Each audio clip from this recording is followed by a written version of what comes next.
All right, good afternoon. I'm just going to kickstart this panel. I think we're running lunch in parallel, so we'll have the hard job of keeping you all here. But I'm personally very excited. I think we have a great and a very relevant set of speakers here today.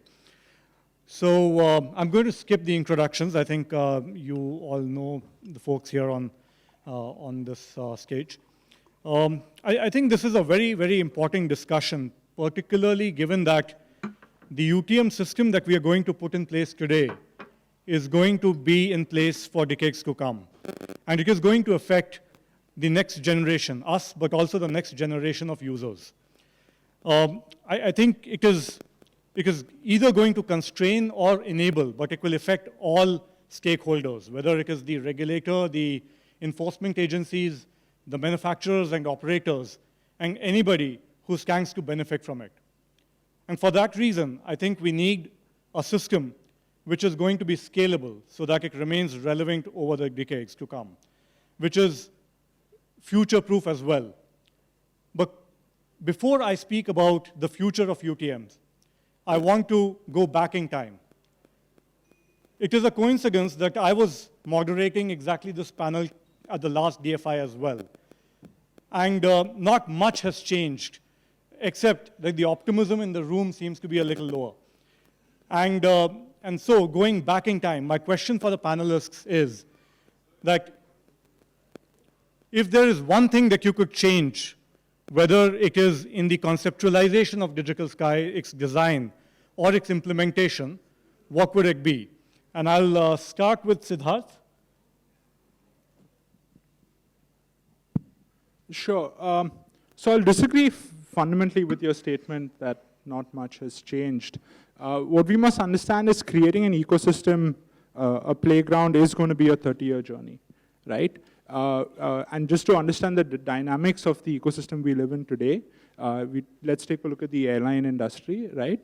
On one hand, we have Indigo, where we celebrate that they've imported 500-odd aircrafts while they run quarter-on-quarter a loss. But the same Airbus and Boeing make more revenues than all airline services put together, right? And you can apply this to other sectors as well. For example, Pfizer makes more money than the top major hospital chains in the States and EU put together, right? And creating these product ecosystems takes time, right? For example, can any of you in the room here name a single non-Japanese DSLR company? Right? I don't see a single hand going up, right? Or can any of you name a major player in autonomous cars that's not American? While there's some debate whether Chinese Baidu is relevant, but besides them, not a single, right? Now, if you take a look at the DSLR example, way back in the 80s, Japan set up the Joint Optoelectronics Lab. Right? And the heart of a DSLR camera is actually the optoelectronics, the same ones that ISRO used when they launched their satellite. Now, if you take a look at that, right, in the early years, it took about 10 years for them to actually build out and research that. But then the natural consumers of that research, who then went on to apply it, became Japanese companies, right? Similarly, in autonomous cars, it was in 2000 that Carnegie Mellon, Chuck Todd, co-founded the robotics lab, at which a few of our iSpirit volunteers even graduated as PhDs, right? And then it took about almost a decade where there was enormous messiness. And this very interesting video of Chuck Todd where around the same time he had a baby.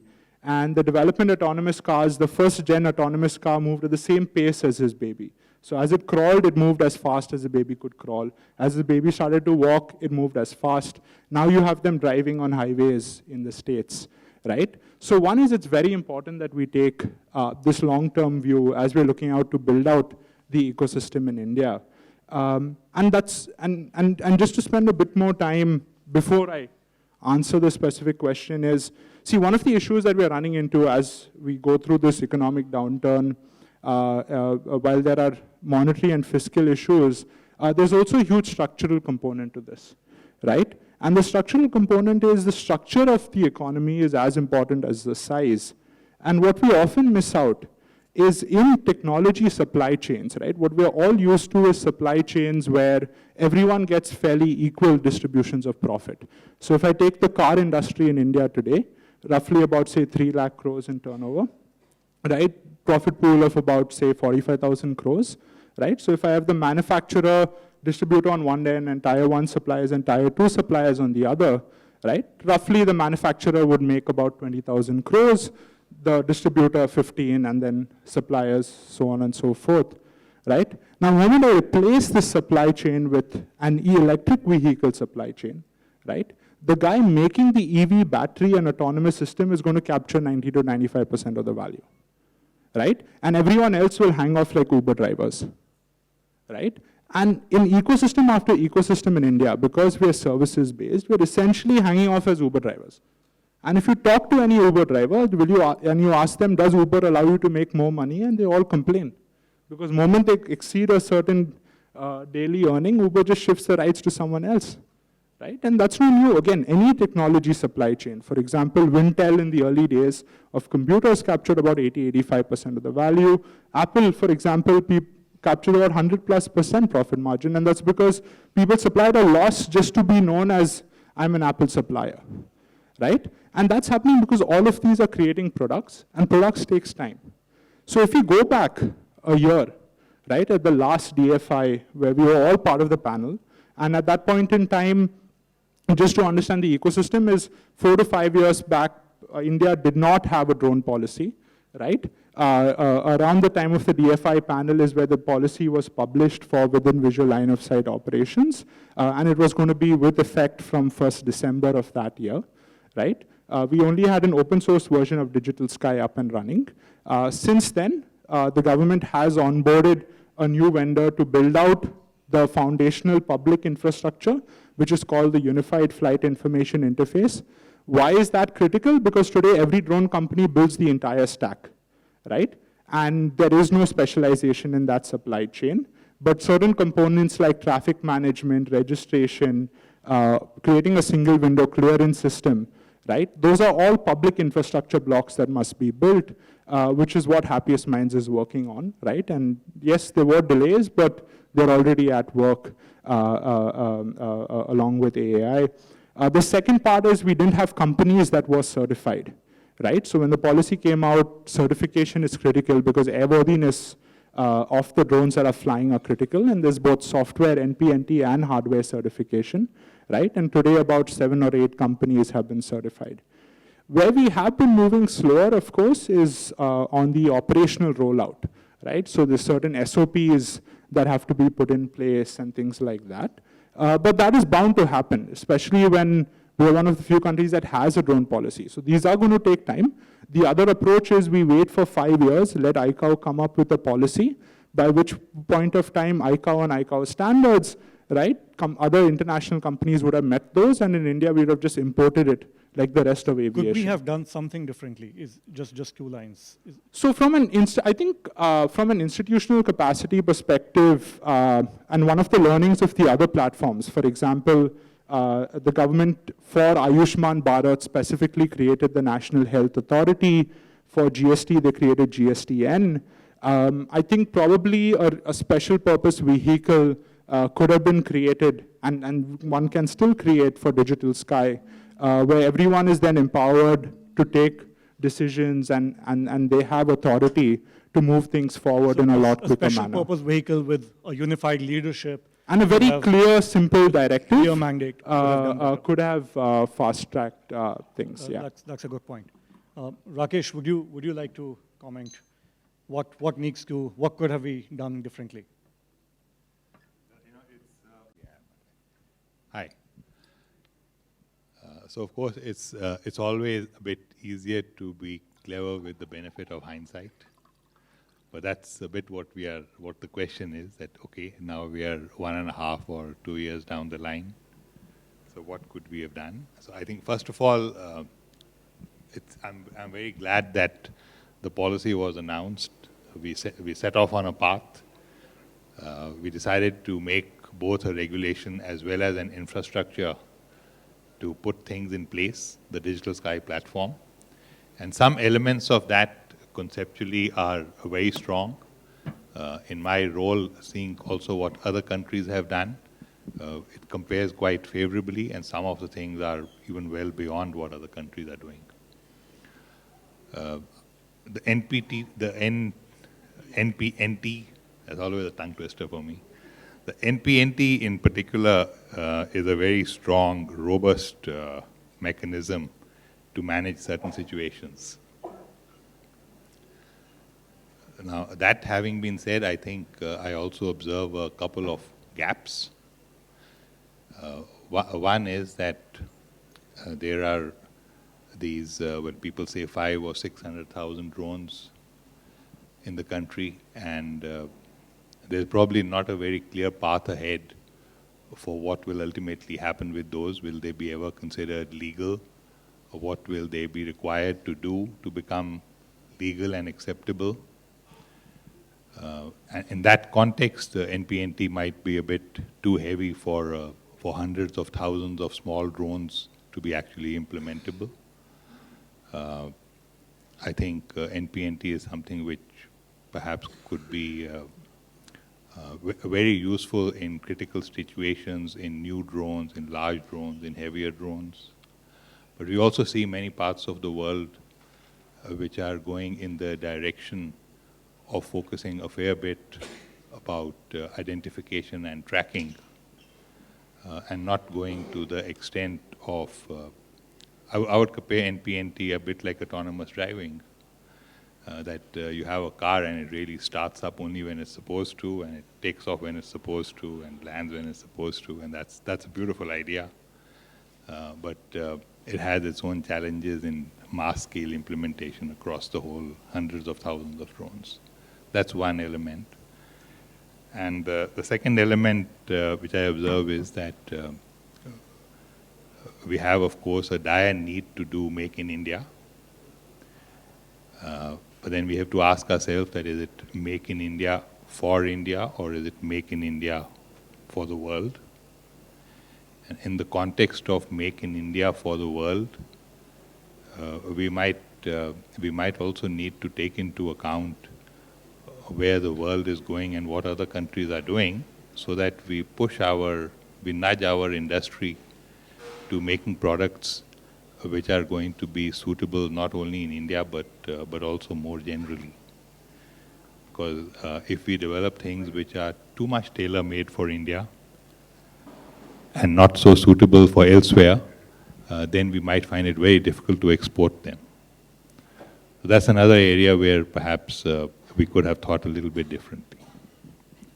So I know at the risk of overtaking time, but I just want to make two comments on that. I think one, NPNT has three components. We lump it together, but NPNT, which is the registered flight module that companies implement, has three functions. One is identification, non-repudiable identification of the drone.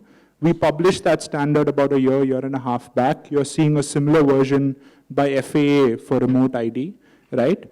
Second is the NPNT part, which is you cannot fly if you don't have permission, right? And third is the flight tracking, right? So all three are part of the standard that companies implement, and that's well in line with some of the global directions as well. In fact, AirMaps' CEO himself recommended that for the Gatwick incident, they should have NPNT.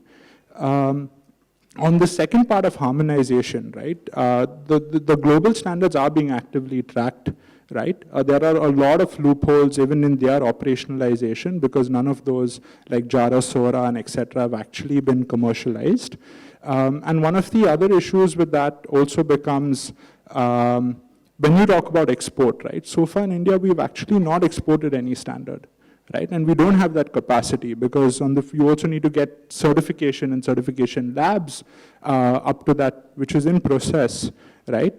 But I think that can change, right? And so if you go back to first principles, deconstruct all of this, create the standard, Indian companies meet those standards, and then you work with global agencies to harmonize and export, we have a chance.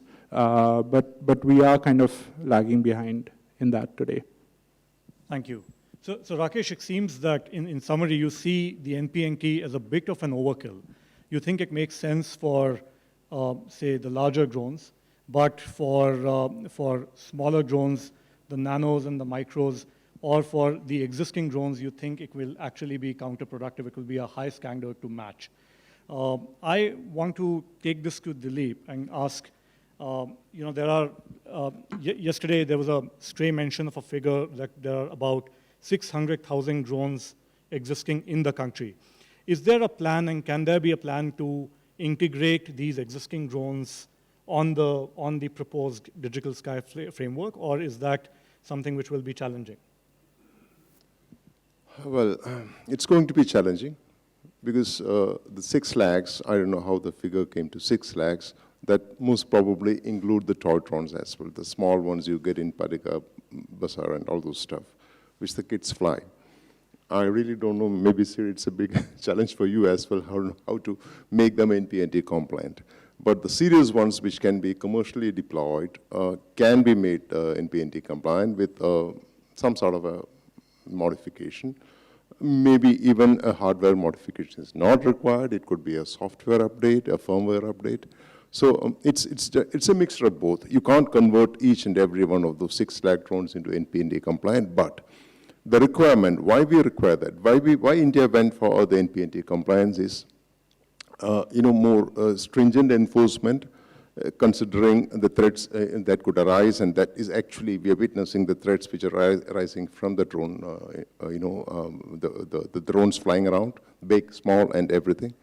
So then we, actually it can be rather termed as sort of foresight, and then we did a set of regulations which mandated NPNT compliance for more stringent enforcement of the regulations.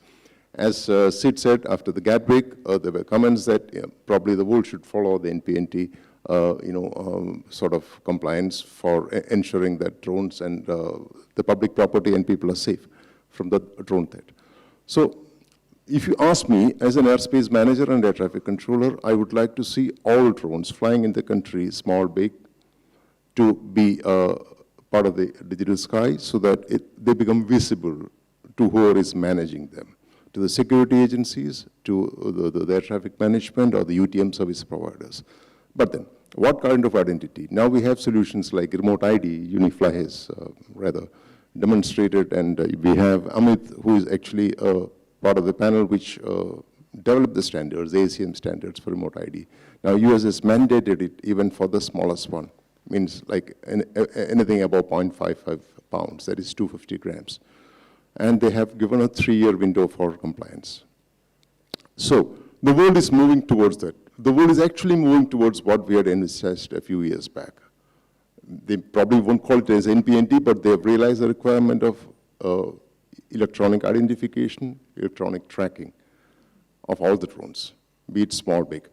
Okay, we might consider a small portion of the nano drones if we can actually limit or identify the toy drones based on the performance and their damaging potential, and then maybe we can eliminate them from the set of regulations we frame for the actual flying of the serious drones, or even create a separate set of regulations for the recreational drones. But still, if you ask me, even the smallest one should be brought into the fold of NPNT, and from that perspective, although there were delays in DigiSky project for various reasons, from the perspective of safety and security, I think NPNT was a good idea and still a good idea. Thank you. Thank you. Amit, would you like to comment on this, either Amit or Shravan, if you would like, which is essentially that if NPNT is a good idea, then how do we go about the task of integrating the existing drones, which is a phenomenally large number, onto the system? And we need to do this as soon as we can. So, given the scale of the challenge at hand, how do we go about this? Yeah, so I'll take a step back for a second. Oh, Amit, he's Amit too? Sorry? What's the question for me? Yes, I'll start with you and then. Okay. Go ahead, Shravan. Amit. Sorry. All right. So first of all, thanks for having, I apologize guys for being late. I was actually having lunch. I thought this session was after lunch, so I apologize for You were keeping smart. So I had to leave my lunch though. So I'll take a step back and kind of talk about, because Dilip kind of alluded to it. So in terms of context, so we are headquartered in Washington, D.C. We have office here in India, and we work in Europe. We have offices in Europe too. So we have and we've been doing UTM since UTM started in 2015. So we've been one of the players who's been there since day one. So looking at it from outside, and now we are engaged, we are the domain consultant for the Happiest Minds, working with AI and DGCA on the implementation of the Digital Sky UTM platform. So if I was to give an unbiased view, and it's not trying to poke at anyone or anything like that, there are certain things that are good in the way the framework was laid out. There are certain things that could have been done better, and that's always the case. Like there are, we don't have to get defensive, it's because it was my child, kind of, my child is the prettiest child, we say. But specifically around the NPNT. NPNT and said to, you kind of compared it to the rulemaking NPRM in US. That's not quite accurate because there's a broadcast and network, and Dilip mentioned, I chair that standard, right? So the standard that has been done is not just a paper standard. We actually demonstrated, we have folks from Switzerland here. We did that demonstration in Swiss FOCA along with Google and SkyGuide there, where we proved that network and broadcast-based remote ID can work. And in terms of NPNT, NPNT is not necessarily remote ID per se, so there's a clear distinction. You have a broadcast and network-based, so NPNT has its pros and cons. It is a very secure mechanism, granted, and Sid and me have had this discussion a few times previously too. So I think it's technically a great solution, but operationally it causes a lot of bottlenecks from a scalability point of view. And to address the specific concern that you have maybe anywhere from 200 to 600,000 DJI drones, I'll pick a company like DJI drones out there, and they're not, to the Lip's point, they're not going to work. Right, and DJI, as far as I know, is not planning to implement NPNT at this point. So, however, to that point, can NPNT, the way it's, because I think what we have to do is we have to learn from the lessons, right? A lot of work has happened. India is playing catch up, and it's great. I was born here. I love this place, right? That's why we have an office here. So, but it's always good to learn from the lessons from other parts of the world, because there's a lot of experimentation, not just paper studies, experimentation, field trials, demonstration, operational deployments that have happened over the last 5 years. And there are certain things that work, certain things that don't work. If we as a team, as a group, pick the best of the breed, and you can still call it NPNT, but I think in all earnest, we should probably look at evolving, creating a version 2.0 of NPNT, which has some changes, some modifications, to see how best we can accommodate other drones out there to create a cohesive ecosystem. I hope I gave you the answer. I can go into a lot of detail, but I think that's the short answer. No, sure. I would just come in, again, not to get defensive, but purely from a first principles perspective. If you can just keep it short. Yeah. On the DJI front, in fact, I spent 3 months, even went to China, met with their engineering team. It's not true that they can't implement. It's a simple over-the-air update. Again, if you look at it from an electronics perspective, simple over-the-air update. In fact, if you look at it today, DJI already implements red zones, which is a form of NPNT, which is around airports you cannot fly, right? And it's already modifying that to accommodate other airspace restrictions that India has laid out. So I really want to bust that myth because it's not true at all. However, the reason they're not complying is there may be geopolitical and other elements that are far beyond us, which I wouldn't want to comment upon right now, right? The second part of it is, I completely agree with you that we should, and that's the reason why Happiest Minds was brought on board. That's the reason you guys are brought on board as domain consultants as well, is we want to inject a lot of more expertise into the ecosystem, right? And actually now start driving pilots, but for all of that, you need the right capacity, right? 2 years back, we didn't have capacity to do any of this, right? So yeah. Thank you. Shravan. Yeah. So I think I'm not going to spend time debating whether we need NPNT or not. I think the decision has been made that NPNT is required for several reasons. We are in a different landscape, we are in a different demographics, and NPNT is required. Just a quick 1-minute intro about myself, because I'm new here on the panel and to the space. We are new entrants. I am the founder of Avianco Technologies. We are a Bangalore-based aerospace and avionics safety systems company. We are the only first indigenous UTM solution provider. I'm very proud to say that we are make in India and make for India, like Mr. Rakesh said. We come from an aerospace and avionics safety systems background. with the technology expertise, and so we are bringing aircraft level safety systems type of approach to the drone space. So that's the kind of unique offering we're bringing. One thing that we can do differently, or we could do even now, is that the things that we can adapt from the rest of the world. Even I have a presence in the US, and I'm here in India. What we have seen is that whenever we are coming up with a new framework and new policies, what rest of the world does is that the government and the public sector comes up with the programs, pilot programs, funded programs that will help the players to implement, evaluate, test, and deploy. Whereas in India, I think we have a framework and we have a policy, but after that we leave it to the private players to kind of like establish and set up the infrastructure. And that is where I think if some effort can be put by iSpirit as well as the government agencies, where they can provide that hand-holding and pilot programs, more and more pilot programs for various stakeholders in the drone space. I think we can move faster than how we've been doing it the past couple of years, so that we can catch up and be successful and be the world leader in this space. Thank you. So talking about that, Dilip, what would be the roadmap for implementation? What does the roadmap look like right now? Roadmap for Digital Sky? Implementing the Digital Sky, yes. Yes, actually, now we are running the beta version developed by iSpirit, and we have already started the work. As Sid mentioned, Happiest Minds have been working with us, and they are the system integrator. They have started developing a fresh set of code. Like, it is totally different from what is running now. So it's a fresh set of code, which the phase 1 would be up and running.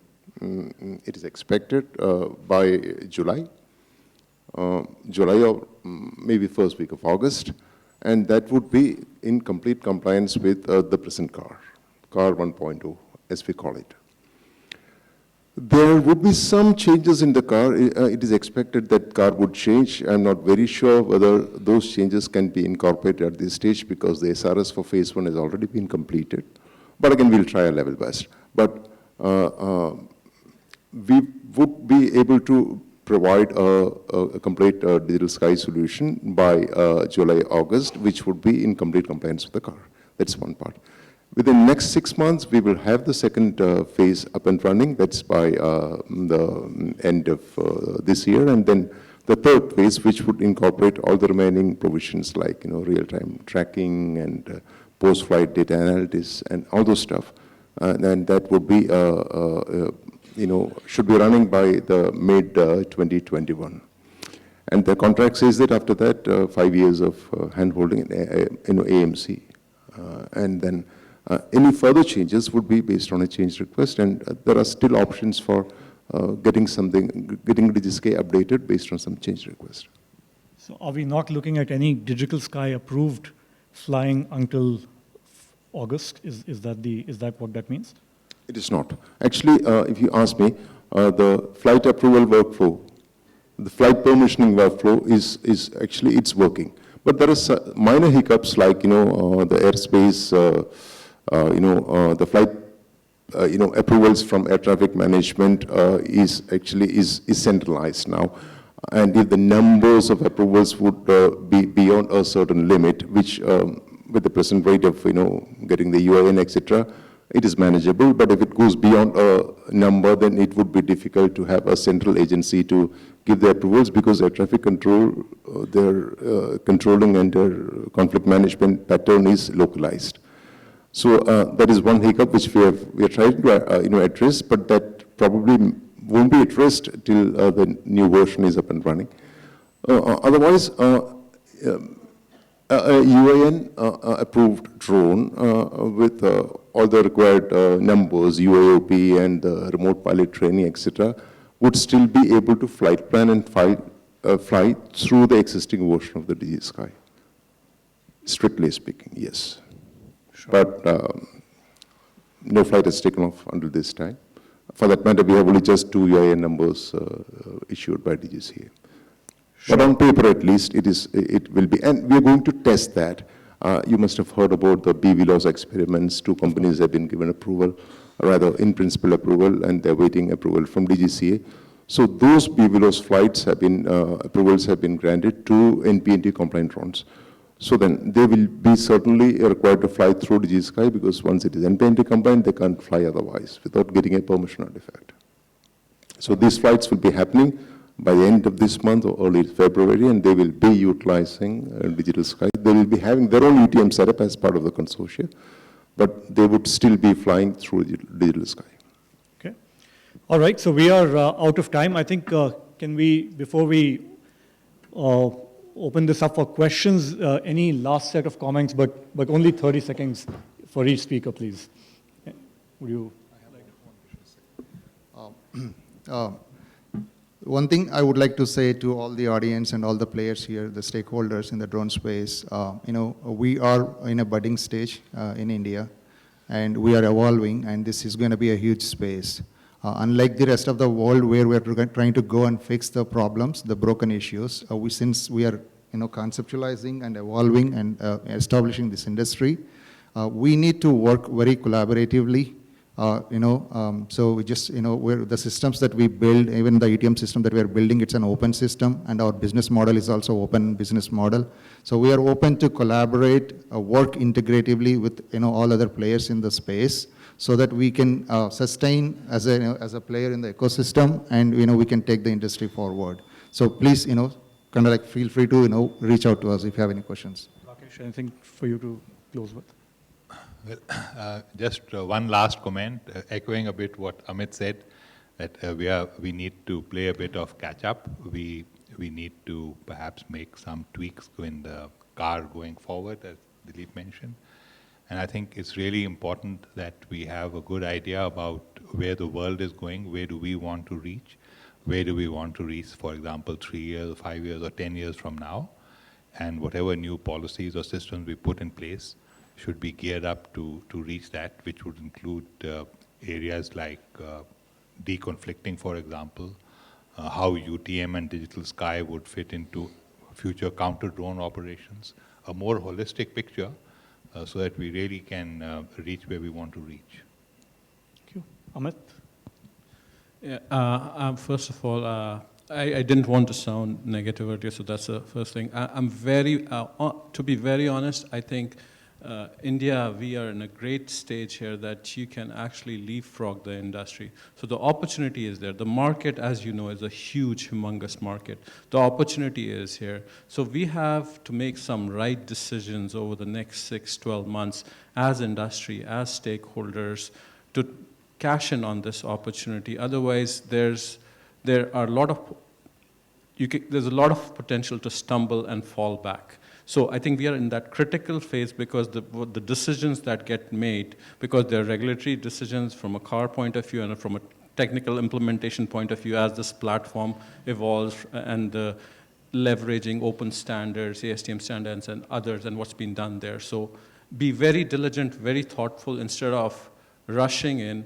Made in India is great, make in India is great. We totally support that, that needs to happen. Just pick the lessons learned from elsewhere.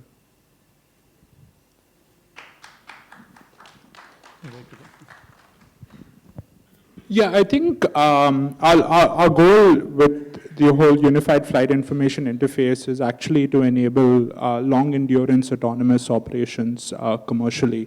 That's the very clear focus with which a lot of these steps are being taken, and we see that manifesting maybe 10, 15 years down the line. If I break that down, what that means is, and you take a look at any autonomous operation, for example, commercially zipline. No zipline drone takes off without permission, right?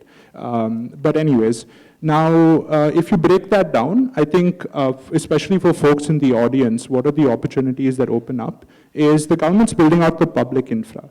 But we need private innovators like yourself and folks on the panel to build apps on top, right? And so the entire DSP layer, which is the Digital Sky Service Provider layer, that actually interacts with market participants. For example, if I take an analogy from another payments industry, the government built out the UPI switch, right? And then you have payment apps like PhonePe, Google Pay, and other companies on top. There's a similar thing known as DSPs out here, which would drive traffic management. I think that's an area where a lot of people can actively start working towards. And few of the folks that already have DSP-like applications, like yourself.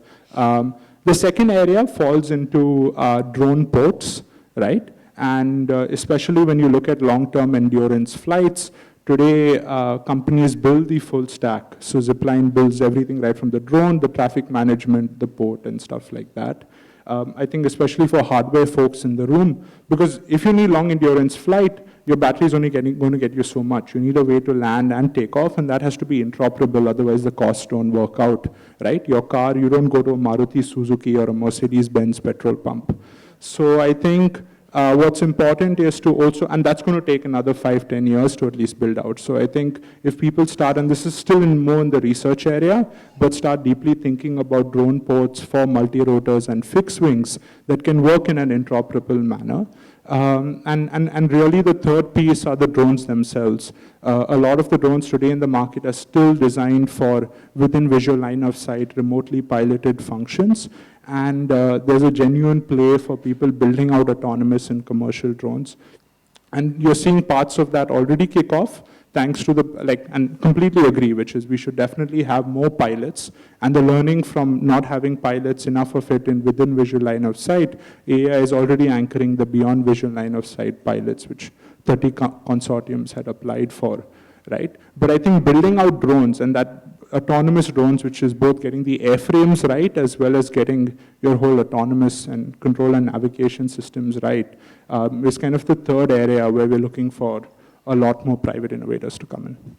Thank you. No, fully agree. I think there will be a tremendous entrepreneurial opportunity that will become open to people to create applications that can plug into a digital sky platform. And also, just to quote Rakesh, something you were saying yesterday, that the true value of drone operations will be unlocked when we are able to allow seamless BVLOS operations, which can only happen on the back of a strong, foundationally strong UTM. So definitely, I mean, something that we should all aim to create. Any questions? Please. So one question is here and the other is here, and we'll stop with that. Just. For me, I don't know who will answer in the panel. NP is a dur ki baat hai. For me, the issue is there is no one voice from the government which solves the entire issues. Some say drone is banned. Some say spare parts are banned. Some say both are banned. I don't understand how DGCA can give permission for some people to fly. We know very well in India, it can't be... So I'll request you to just keep it to a question. Yeah. In India, we can't manufacture any of those important vital components of drones.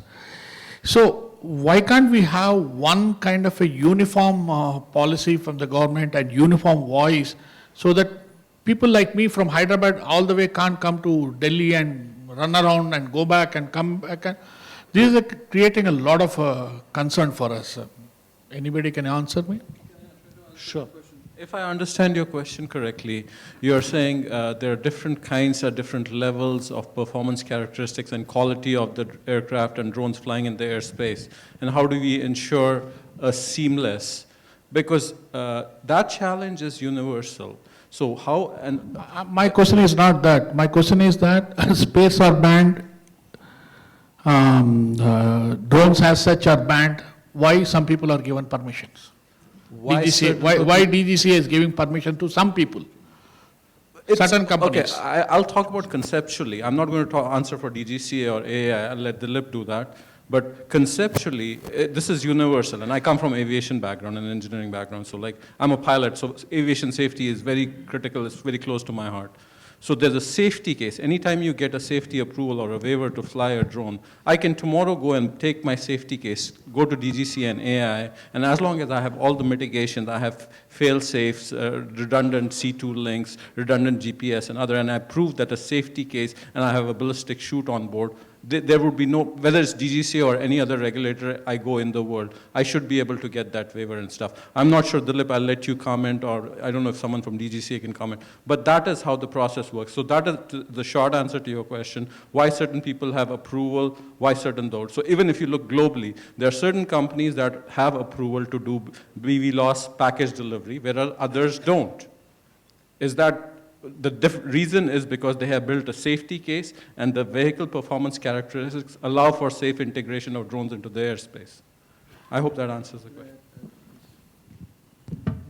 To answer your question, just to supplement what Amit has said, there are two ways of flying a drone in India. Either follow the car, whatever is given in the car, be compliant with the car, or you can fly through an exemption or waiver, as they call it in US. So to get an exemption, you need to apply to DGCA, and if you see that form, which you must be very familiar with it, it requires a safety assessment. And you have to prove, you have to actually give a justification of why you are asking for a waiver or an exemption, and then you need to prove that by flying, not in compliance with the provisions of the car, you don't violate any safety norms, or the present levels of safety are at least maintained, not worsened. So that probably is the reason why some people must have got the approvals and maybe you are not getting. But again, that is actually probably, I can't even say that it's the discretion of the DGCA, but there would be a very weighted consideration on all the documents and all the process they've followed while applying for an exemption. So we're just going to take one last question. Okay. My name is Kush Agarwal. I'm from a service provider called Yellow Sky. There's a lot of talk, and I really appreciate you guys addressing NPNT and the long-term vision for NPNT. And it's very nice to see very intelligent people trying to fix this problem for the drone industry. But we have experience, we've seen drone operators out on the field, in 50 degrees. And I don't know if any of you have actually done this, but I'm sure I speak for a lot of people in this room. For a drone operator in 50 degrees trying to fiddle with the GCS and getting a permission artifact which comes or doesn't come, in terms of operational reliability, it's very, very poor, and it's a sure shot way to kill this industry. So my first is not a question, it's an appeal that whatever solution comes up with regards to NPNT, my request is that it's kept in mind that the average drone, 80%, 85% of the drone industry is the single drone operator that is trying to make a living. And NPNT has to serve his purpose, and the risk of safety and security for him is not as high as it's made out to be, that he is going to go and crash into another airplane. So just to keep that in mind. Coming to my question, what is the short-term solution for the industry and for these operators? Because you're talking BVLOS, you're talking drone ports, you're talking segregated airspace, you're talking drone corridors. I think a lot of us here are just concerned about the next 6 months. And what is the short-term solution for the Indian drone industry, the average guy here that forms 85% of the industry, to set up a business and run it, and start actually providing services?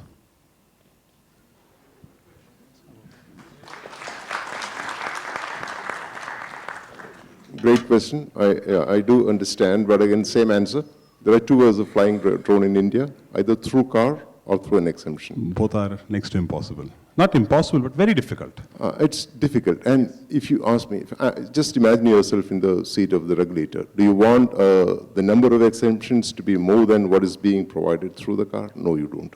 Exemptions are exemptions.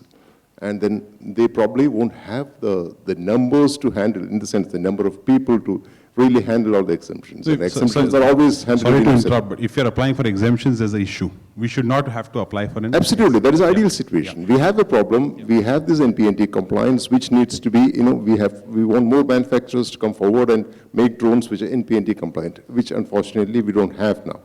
Now the solution would be to have the manufacturers come forward and willingly, make their drones NPNT compliant and probably sell them like hotcakes, and then try to fly through the car path.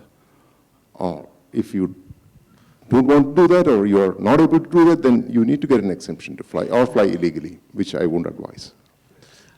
I completely sympathize with your question, and I understand the frustration.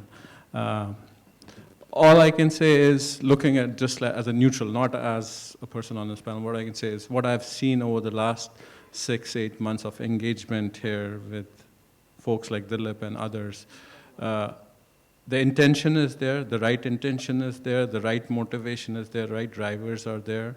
That's why what I alluded to earlier, the next 6 to 12 months are very critical. There have to be some significant decision made and followed up. I'm keeping my fingers crossed. I pray and I hope that comes in, because if that doesn't, you're right, the industry growth will get hampered. So just one statement here, and this is, I think, something that all of us realize. If over-regulation, I'm also from the aviation background, over-regulation has the fear or the problem that the industry will actually not stop. It will just continue to operate and grow underground, which is actually very, very unsafe and very unsecure. So, just my appeal is to find the right amount of regulation so that there is enough regulation to keep us safe and secure, but not so much that it's actually unsafe or unsecure. Thank you. With that appeal and on that note, we'll end this panel. Thank you very much. Thank you, panelists.